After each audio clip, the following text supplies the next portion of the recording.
Hi, this is Tim Heidecker, and these are records in my life.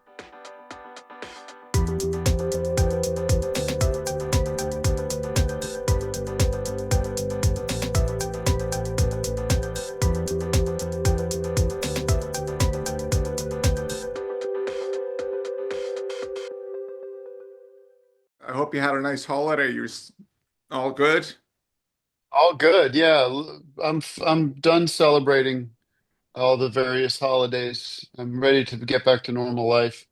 I know it's such a weird, it's like kind of like this dichotomy how it's like you want the leisure time, but then it's like you're ready to get right back into it. You've had enough, and it's just like, Yeah, I mean, exactly. That's exactly where I'm at. cool, cool. Yeah, I wanted to say also congratulations on your new record that it just dropped recently. It's been about 3 months. Slipping away is the title, and you had Hmm. some really interesting collaborators on the album. I mean, I think your daughter sang on it, I believe, which is really nice, and Joanathan Rado and tell me how it all came together, and yeah, did you do a lot of it in the studio, or did you go right in there and flush it out? Yeah, I mean, I wrote all the songs ahead of time with my band who I tour with, who I had met. I had known them. I'd known them from recording sessions for years, but hadn't really played live with them, didn't really know them outside of the studio, and got them to come on the road with me. And we kind of bonded very quickly and got along so well that I started writing songs and wanted to keep the band together and brought them into a studio. This guy that I know, his place in Highland Park here in LA, and just bashed it out in a couple weeks. Kind of tried to keep it live and on tape and the old way they used to make records that is sort of coming back into fashion nowadays. Um, and yeah, just that piece just that's pretty much how it went. And are you taking you're just taking like relatively the same group of guys on the road with you that you usually play with? Yeah, same band, who I love, and we get along very well. And a big part of the show, big chemistry is a big part of the show. And opening act, I've got Kyle Mooney coming up with me to do some comedy, and Oh, I'm going nice. to do some comedy, and it's going to be a fun night. Fantastic. Thank you again for being on Records in My Life. The show's about you, the artist, and the records that inspired you. I had the pleasure of listening to your record a couple of times, and I hear, obviously, I mean, there's influences like there's Harry Nilsson influences, which is, I mean, it's been written about in the past, and I've heard that too. Hmm. I even gleamed a bit of Vic Chesnutt off some stuff, if that makes any sense to you, or Sure. you you can relate to that artist. What Yeah, I wouldn't call myself I don't know him too well, but I certainly know some of the music. Yeah. So, what are a couple of records that were inspiring you or going in there that have always, inspired you to keep writing? So many. I mean, for me, the big record was Good Old Boys from Randy Newman. That record to me as an adult is the first record that I felt I could think about making music again as an adult and not feel like I could incorporate humor without it being a parody, that I could write about my life, or I could write about things that I'm interested in. And Warren Zevon's first record, which I think is just called Warren Zevon. Those records where it's like they sound great, it's serious, but it's also he doesn't have to put his humor in a box and put it away. It can be funny and witty. And so those records, I mean, the Harry Nilsson records, I guess, like Ariel Pantomime Ballet, is that what it's called? I always forget the name of records, but um yeah, they're beautiful. They're all beautiful records. But I think the Good Old Boys is the one that really turned me on to the idea that I could I could possibly do this. Did he, now was it Harry Nilsson that did a cover of of Randy Newman, or was it vice versa? I think when No, well, Harry Nilsson did a whole album of Randy Newman songs, right. which was very unusual. I was just reading a biography of Randy Newman that just came out, and just that, Harry Nilsson was very successful, and took this young writer who had a couple albums out that weren't big sellers or anything, and said the next album I'm going to do all of your songs, and it was like really elevated Randy Newman, uh, by getting that kind of exposure. So that was the best of both worlds. This sort of the vocal aerobatics of Harry Nilsson combined with the songwriting of Randy is pretty special. You, as I alluded to before, when your daughter sang on this on your Amelia, is that her name? Amelia? Yeah, Yeah. So she yeah. sang on the record, and you have two kids. What records do you guys?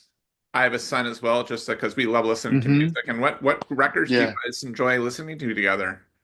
Oh, a lot. I think the crossover would be the Beatles. I think my daughter really loves the Beatles and enjoys, and my son too, but he's started just catching up because he's only 8. But she can dig. She really likes "I'm the Walrus." I think that's really a fun, crazy song. And I'm into some of their music. I think I like. She likes Olivia Rodrigo a lot, and I'm like, I can get into that. I think Yeah. that stuff's pretty cool. She's songs are good. I keep on trying to say like, okay, this Olivia Rodrigo song, this sounds like.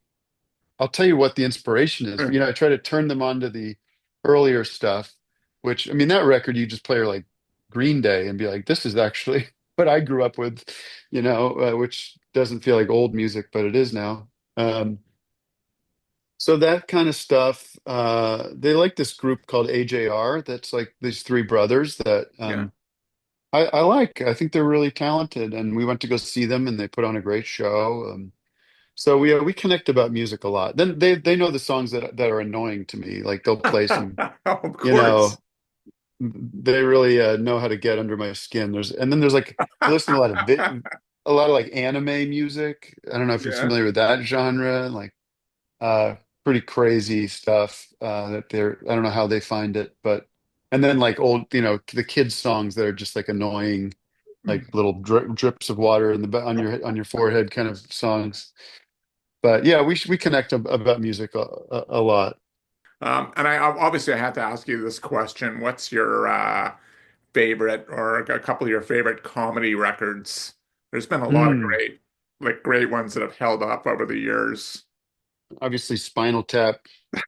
Even their second record that I used to listen to a lot is really underrated and really funny. That I haven't listened to in a long time, but there's just classic, very well. I like stuff. I mean, I would say like I think it's kind of underrated, but like Tenacious D's more recent records are. I want to find the name of the one I really like. Sure. It's like unbelievably funny. And I don't know, I'm sure it gets talked about a lot, but I don't hear it all the time. This record, Rise of the Phoenix. And Right. then, yeah, it's just really good. Music's good, the lyrics are ridiculous. Um, I don't know about like stand-up records. I listen to a lot of Alan Partridge audiobooks. Yes. And his podcast, From the Oast House is really good. But it's like I guess when you say comedy records, I think of like stand-up records. I don't really listen to or anything, but yeah, those are some of the audio experiences I would say I experienced with comedy.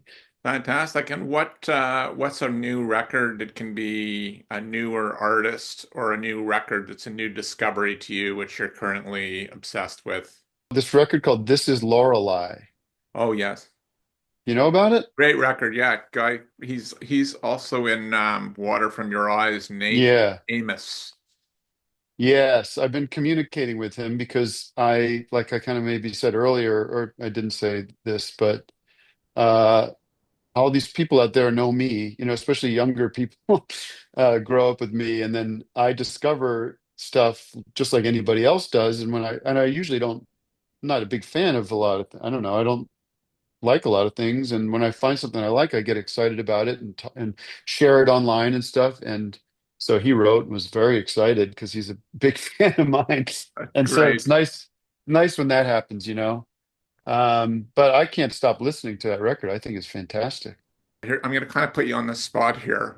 Okay. There's a lot of great actors that make great, terrible records, and vice Yeah. versa. Well, I mean, there's many out there. I don't want to name names or insult people, but what for you is who's probably your favorite crossover artist? Like, I mean, it could be like from Chris Christopherson to That's a great one. I mean, I, I I love that as an example. I love Chris Christopherson's music, and I think he's a pretty good actor from what I've yeah. seen. Um, yeah, I am in a genre, a subgenre that I don't really have a lot of respect for, which is a problem. N Not many do it well. There are certainly better, more musicians. I think like David Lynch makes interesting music. And the Spinal Tap guys, I think like Michael McKean and Christopher Guest, like they're very, I think they take their music really seriously, even though it's funny. Um, I'm sure, I love Bob Dylan as an actor. I love Masked and Anonymous and Pat Garrett and Billy the Kid. I think he's a good actor. But yeah, I mean, you know what I'm looking for? I forgot to dig in, but I'm excited to dig into apparently Robert Mitchum made some like weird like Brazilian music or Huh. Jamaican music. Do you know about that? I don't, but it sounds the tough guy. Yeah. It sounds kind of interesting. That Yeah, calypso music. That's what it is. wow. He's got two albums from the mid '60s. I think I'm going to dig into that. That'll be my 2025 return. One more question. We'll get on the speed Yeah. round, and then we'll let you go. Thank you again. What's a record you'd like to hear live in its entirety? I mean, I what an honor it would be to be in the room for a performance of the second band record. That's my one of my favorite records, and I mean, I've seen plenty of film of them playing together, but that would be a band I would have loved to have seen. On to the speed round. Weed, water, or wine to listen to or write? Wine to listen to and water to write. Coffee with an artist, alive or dead? I mean, it would 100% be John Lennon. Record of your high school years. Velvet Underground, the first one, and Nico. Words of wisdom for your fans and our audience. If you're looking to break up a creative log jam in your head, go for a walk.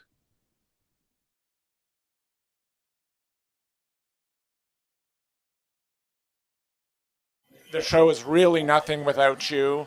So please like or subscribe or check out our Patreon. And this year we've switched it up and you can win a record just for leaving a comment. Thank you again and we love you. Peace.